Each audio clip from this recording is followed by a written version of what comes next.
प्रिय मित्रों, आज की वीडियो एक शिव भक्त की है जिसने बताया कि संसार की हर एक औरत अपनी एक चीज किसी को नहीं देती, अपने पति को भी नहीं।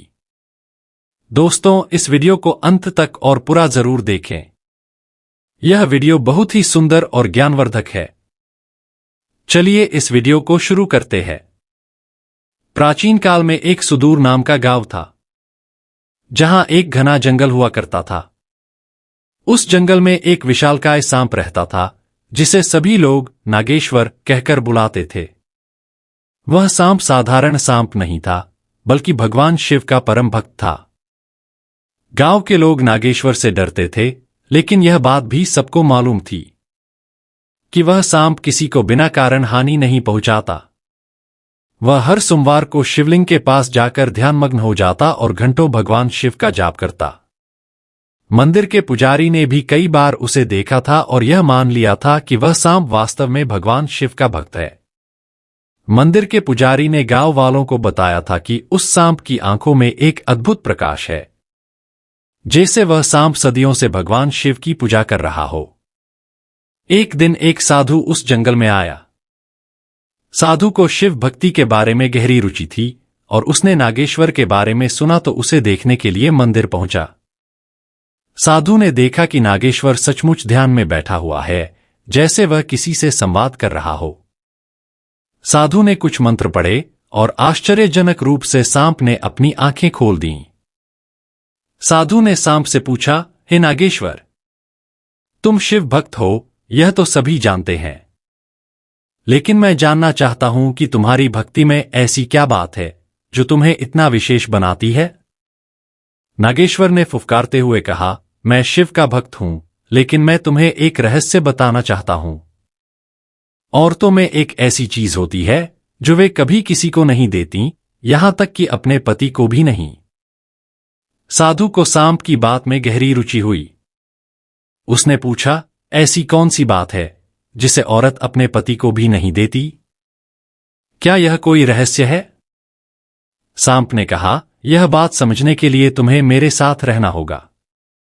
मैं तुम्हें एक कहानी सुनाता हूं और उसी में तुम्हारे सवाल का जवाब मिलेगा। साधु और सांप एक पुराने पेड़ के नीचे बैठ गए। सांप ने अपनी बात जारी रखी। यह बहुत पुरानी बात है, नागेश्वर ने कहा। एक गांव था जहां एक बेहद सुंदर स्त्री रहती थी। उसका नाम रुक्मिणी था। उसकी सुंदरता और उसकी बुद्धिमत्ता के चर्चे दूर दूर तक थे। वह शादीशुदा थी और उसका पति एक ईमानदार और मेहनती किसान था। उनका जीवन सामान्य था, लेकिन उनके रिश्ते में कुछ ऐसा था जो अनकहा रह जाता था।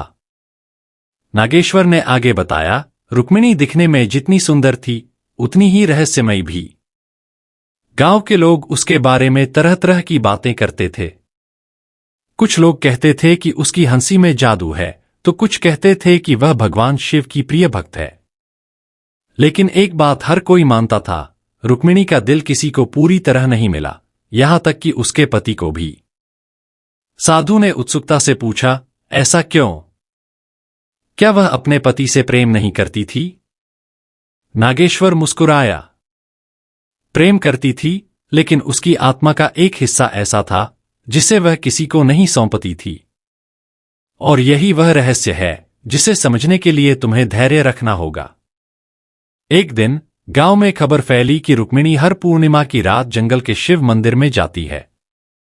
उसका पति जानता था कि रुक्मिणी भगवान शिव की परम भक्त है, लेकिन उसे यह समझ नहीं आता था कि वह अकेली जंगल क्यों जाती है।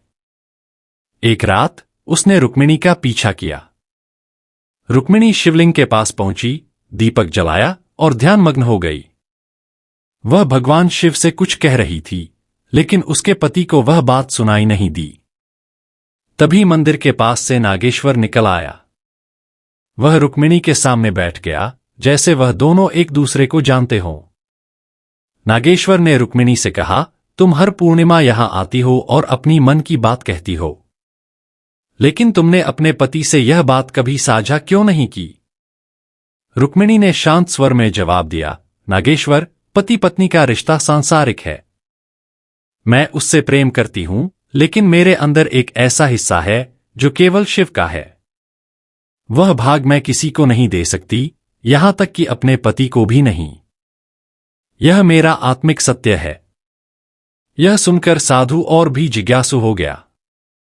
उसने नागेश्वर से पूछा, तो क्या हर औरत के अंदर ऐसा कोई रहस्य होता है? नागेश्वर ने उत्तर दिया, हर औरत के अंदर एक हिस्सा होता है जो केवल उसका अपना है। यह उसका आत्मसम्मान, उसकी चेतना और उसका ईश्वर के प्रति प्रेम हो सकता है। इसे वह किसी के साथ साझा नहीं करती, न अपने पति, न अपने बच्चों, न किसी और के साथ। यही उसकी आत्मा का सबसे पवित्र और निजी कोना है। नागेश्वर ने कहानी आगे बढ़ाई। कुछ समय बाद गांव में अकाल पड़ा। रुक्मिणी के पति ने शिवलिंग के सामने प्रार्थना की कि वह गांव को इस विपत्ति से बचाए। रुक्मिणी ने भी अपनी साधना को और गहन किया। उसने शिव से प्रार्थना की, हे महादेव, यदि मेरा भक्ति भाव सच्चा है तो इस गांव को बचा लीजिए। मैं अपनी हर सांस आपकी भक्ति में समर्पित कर दूंगी। उस रात एक अद्भुत घटना घटी। आसमान में बिजली चमकी और गांव में बारिश होने लगी। लोग इसे चमत्कार मानने लगे। लेकिन रुक्मिणी की तबीयत बिगड़ने लगी। वह धीरे धीरे कमजोर होती गई। रुक्मिणी ने अपने आखिरी दिनों में अपने पति को बुलाया और कहा, तुम मेरे जीवन का हिस्सा हो, लेकिन मेरी आत्मा का एक कोना ऐसा है जिसे मैं हमेशा भगवान शिव को समर्पित करती आई हूं। मैं तुमसे प्रेम करती हूं, लेकिन यह मेरा व्यक्तिगत सत्य है। इसे समझने के लिए तुम्हें मुझसे नहीं, स्वयं से और शिव से संवाद करना होगा। उसकी मृत्यु के बाद उसका पति और गांव के लोग शिव की भक्ति में और अधिक लीन हो गए। रुक्मिणी का बलिदान और उसका रहस्य सभी के लिए एक प्रेरणा बन गया। साधु ने सांप की बात सुनी और गहराई से सोचा। उसने कहा, इस कहानी ने मुझे सिखाया कि हर व्यक्ति, चाहे वह स्त्री हो या पुरुष, अपनी आत्मा का एक हिस्सा अपने पास रखता है। यह उसकी पहचान है और इसे कोई दूसरा नहीं छीन सकता। नागेश्वर ने उत्तर दिया, ठीक कहा। औरत का यह सत्य उसे और अधिक शक्तिशाली बनाता है। उसकी आत्मा की स्वतंत्रता ही उसकी सबसे बड़ी शक्ति है। प्रिय मित्रों, मैं आशा करता हूं कि आप सभी को यह वीडियो जरूर पसंद आई होगी। इसलिए आपसे अनुरोध है, इस वीडियो को लाइक, शेयर करना ना भूलना। धन्यवाद।